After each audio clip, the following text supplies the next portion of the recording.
Hey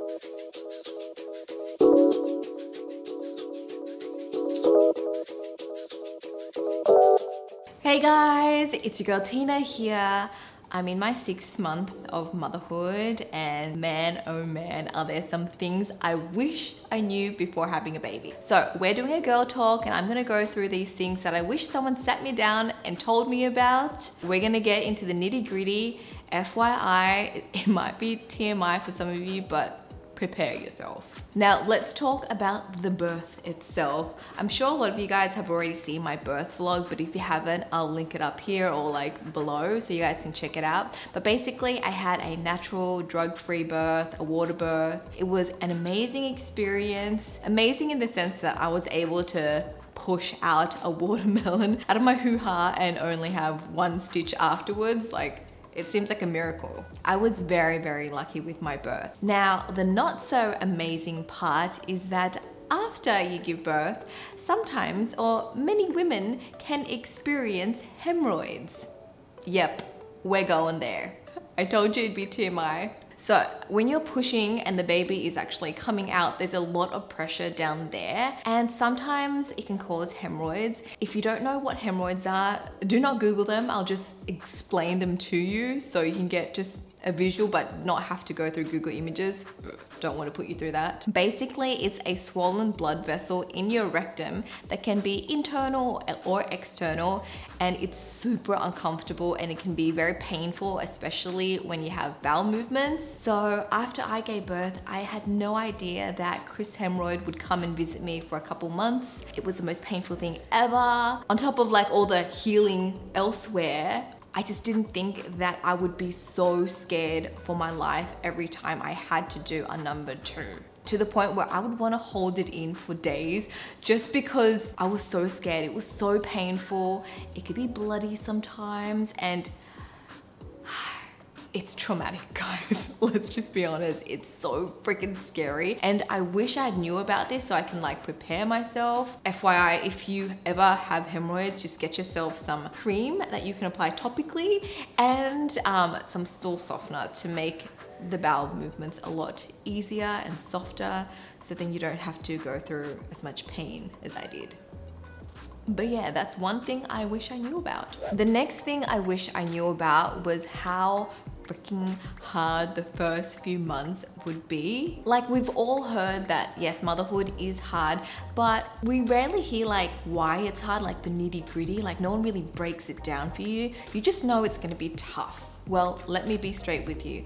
After you have a baby, it affects every aspect of your life, from your body, your mental health, your emotions, your sleep, your routine, your work, your relationships, basically your whole life revolves around this kid and every aspect is affected. You literally go through a metamorphosis when you become a mum. You like come out like a different person. The old you, who is she? At least for the first couple of months, that's what you're gonna feel like. Your world is literally turned upside down. Your main focus is to keep this baby alive. You like have no experience. You have no idea what you're doing. You're learning as you go, learning on the job. And it can be really hard and sometimes really lonely as well. For me, I was able to deal with, yes, the sleep deprivation, the changes in my body, the healing. But the hardest thing for me was the changes in my relationship with my hubby, Alfred. Just picture us, we were both fatigued, we're both new parents, have no idea what we're doing, and we're trying to like take care of our baby, and it's a lot of hard work, it's stressful, it's demanding,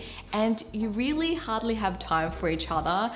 So the life that we once knew before having a baby, when we would go on date nights, watch all the Netflix shows, binge and watch all those trashy TVs, go out for dinners, that is just like gone. At least, you know, for the first few months, that's not your priority at all. So obviously it affected our relationship. You know, we didn't have time to be husband and wife with each other. We were just in parent mode for most of the time. And even like the way we spoke to each other changed. Just picture this, okay? So picture you have a crying baby and you don't know why the baby's crying. You're frustrated, you're stressed, and like there's this urgency to help your baby, to relieve its pain or its discomfort. And so like, for example, I would ask Alfred for help, but the old me, maybe I would be a lot more gentle with my words. I'd be like, hi honey, babe, when you have a moment, can you just grab that for me? I really need it. No, no time to sugarcoat things. It's like, get me the bib, I need it now. Heat up the milk now. And it's just like go, go, go, because there's so much urgency because you want your baby to stop like crying, right? And so I felt like the way that we spoke to each other, we just became more blunt and short and didn't have time to like add in all like the sugar coating, if you know what I mean. And so that was a big part of, I guess, motherhood and just relationship changes that happened to me. Now it's obviously a lot better. I think once you get into the routine of things and you know what you're doing, you do carve out time for each other. That's another thing. You need to like make time. It just doesn't happen if you don't. So, you know, things are a lot better with our relationship. We're a lot kinder as well, especially with our words. So it does get better. The next thing I wish I knew about or paid more attention to was postpartum hair loss. I mentioned it in my other videos, but around the 3-month mark, I started losing my hair. Like, it just started off with a couple strands coming out in the shower, and then it gradually increased to clumps of hair, to the point that I was so scared. I was like, oh my God, what is happening? And I knew that postpartum hair loss was a thing, but you don't realize how much it affects you once it starts happening. And once it starts happening, you feel like there's nothing that you can do. The hair's just falling out, so you don't want to touch it. You don't want to like style your hair. You pretty much have to tie it up and let it be. It really affected my self-confidence. I felt really sad as I was losing my hair. Just when I thought I was like feeling more like myself, you know, like my hair starts falling off. And because my job is to be in front of the camera, I felt so like self-conscious. And so I was like Googling like a mad woman, trying to find like ways to reduce the hair loss or stop it, or like make the hairs grow back faster. And what I wish I knew was to keep taking my prenatal vitamins, even though I've already given birth. But especially if you're breastfeeding, your body is just like needing a lot of nutrients to make the milk, to heal and recover your body. And so you need as much nutrients, and you need protein as well for hair growth. And so like once like your body is in this mode of recovery, hair is not really a necessity. So it's one of the first things to go, because your body is using the vitamins and nutrients like for other parts. So goodbye hair. I also wish I knew that I needed to keep washing my hair, even though so much hair was falling out. Like, I was so scared to touch my hair. I wouldn't wash it and shampoo it for like maybe like once or twice a week max. I just didn't want to touch it. But really, you should be washing your scalp, because a clean scalp equals healthy hair growth, and like to keep the follicles that you have clean, or at least have the hair follicles grow back faster, as long as you have like a clean scalp. So I didn't know that until I went and got some hair loss scalp treatments from a place called Leonica. So that's where I found out that, oh my God, like I should be washing my hair, because the hair that falls out, it's already dead in the follicle, and sometimes it may take a couple of days to fall out. So me not touching it doesn't really do anything. I needed to like make sure I focus on my diet. Also the scalp treatments help, like it helped to bring a lot of blood circulation to my head. So you need blood circulations to deliver those nutrients to grow those hairs.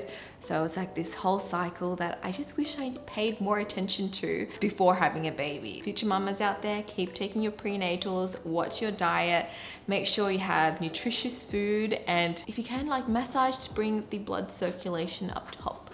Thankfully, last month my hair started growing back, and you can see my like really sexy baby hair everywhere. I actually lost half my like hair density. It was actually so bad, like, but now I have little sprouts. It looks ridiculous, but I'm glad like I've got some growth, and it's all over as well. So that's gonna be fun to style. The next thing I wish I knew about before having a baby was how emotional it would make me. Before becoming a mum, I would describe myself as a very mentally strong person. Like, it would take a lot to bring me down to the point that, you know, I'd be really sad and cry and whatnot. But now, every little thing, I just feel like I'm so sensitive, and I cry over a lot of things. I don't know, maybe motherhood just makes you a lot more emotional. You're more empathetic. You suddenly have a lot more respect to other mums and your own mum as well. But yeah, I just find myself a lot more sensitive these days. For example, I cried when I couldn't fit into my clothes, right? I cried when I was stressed, cried when I was having a bad day, cried because I was tired, didn't have enough sleep. Just all these things would like just make me so emotional. Whereas the old me, I'd be like, okay, I can still function if I didn't have sleep. I could, like, if I'm stressed out, I can handle it. But Mama Tina is a very sensitive soul now.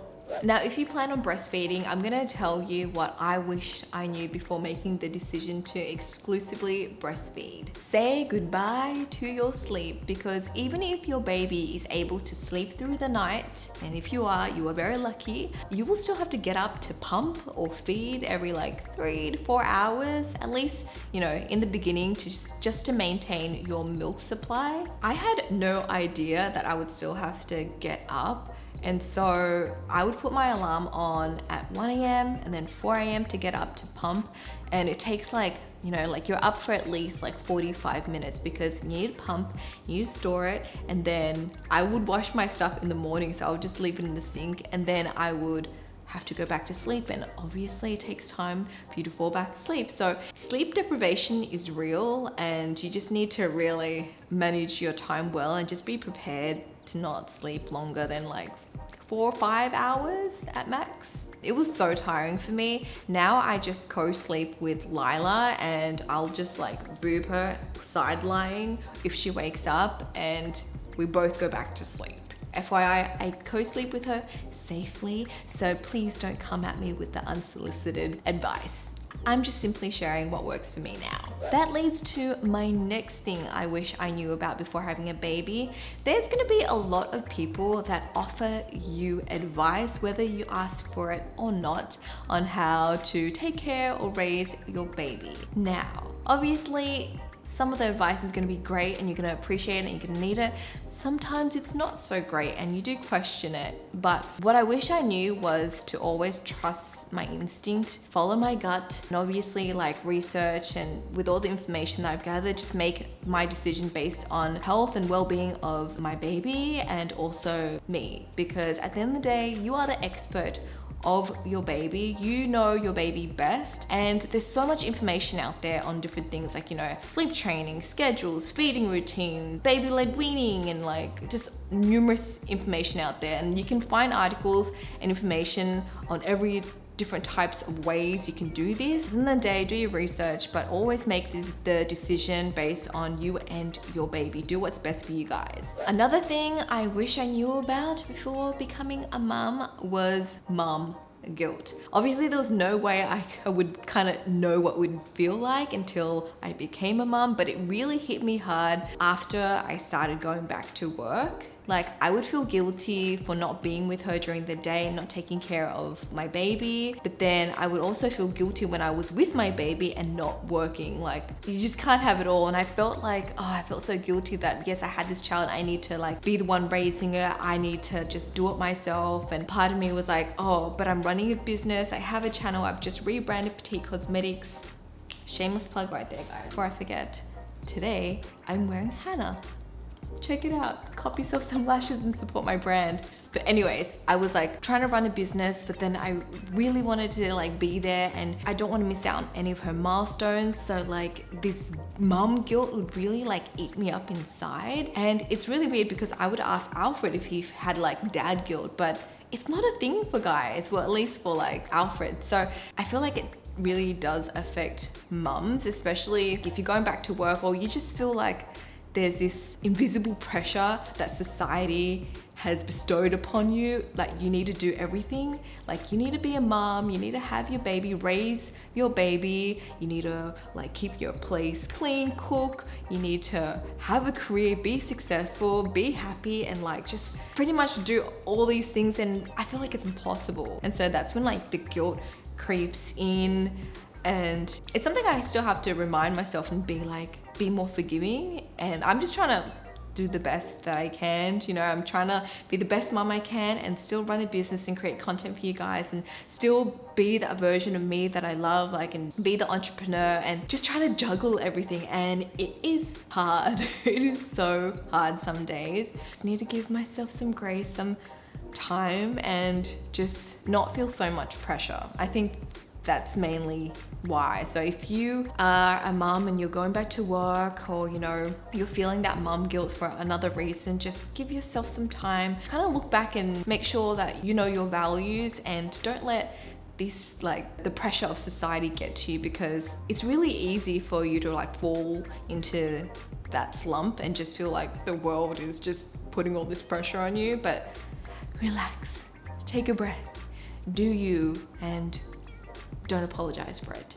The next thing I wish I knew about was that it's normal to have a bit of anxiety after you have a baby. You can have anxiety about like very simple, ordinary things. For example, I would experience it when we would try to take baby out and eat out, and it would just be like, I would be so anxious. I don't know, I guess because like, number one, you're taking your baby out in public. You're like, okay, like how's this gonna be? Are they gonna behave? And like, you're like, I don't want to stress anyone out. I don't want them to cry. And it's just like the anxiety you get from like doing something for the first time. And obviously when you're a parent for the first time, lots of things are going to give you anxiety. Even when I took her home from the hospital, like just watching her sleep, when she was too still, I was like, have anxiety, but like, oh my God, is she alive? Like, is she still alive? Like, is she breathing? I would just constantly check on her. And then it's just like, it's never ending. And I'm pretty sure I'm still gonna feel this anxiety as she grows up and I do something with her for the first time. It's normal. So as long as you're not having that crippling anxiety, take a breather, know that it's normal. And once you do things a couple of times, it's normal. You'll feel confident, you feel better about it, and you won't have that anxiety that creeps up all the time. So those are some of the things that I wish someone told me about before becoming a mum. I hope that has helped you guys or given you some insight into what motherhood is like for the first few months at least. I'm still new. 6 months into it, I'm still a rookie, but at least I'm able to share with you some of the things that would have helped me. In saying that, I do want to create like more videos in the future on like baby products and tips and whatnot, but you know, I would love to hear your thoughts about that. Are there topics that you want me to cover or you want to know about? Let me know below so I can brainstorm some content ideas. But yeah, I hope you guys have enjoyed this chit chat with me. If you guys are new here, don't forget to click subscribe and turn on notifications. I said notifications, weird. Notifications, so you won't miss out on any future videos that I post. And that is it from me, Mama Tina. We'll speak to you guys next time. Bye!